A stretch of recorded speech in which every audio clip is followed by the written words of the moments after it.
باپ اور بیٹے اور روح القدس کے نام میں آمین۔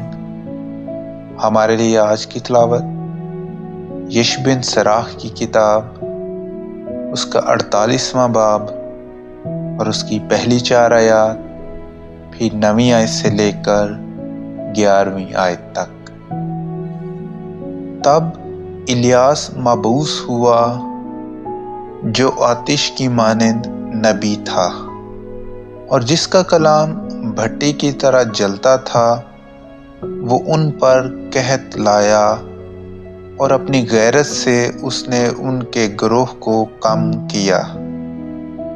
اس نے خداوند کے حکم سے آسمان کو بند کر دیا اور 3 دفعہ وہاں سے آگ نازل کرائی۔ اے الیاس، تیرے معجزوں کے باعث تیرا جلال کیا ہی عظیم ہے، اور کس کا فخر تیرے فخر کی مانند ہے۔ تو آگ کے بگولے میں آتشی گھوڑوں کی گاڑی پر اوپر اٹھایا گیا۔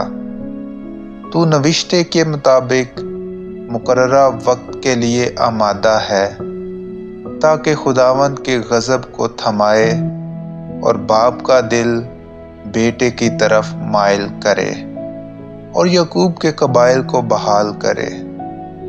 مبارک ہے وہ جو تجھے دیکھ کر مرتا ہے۔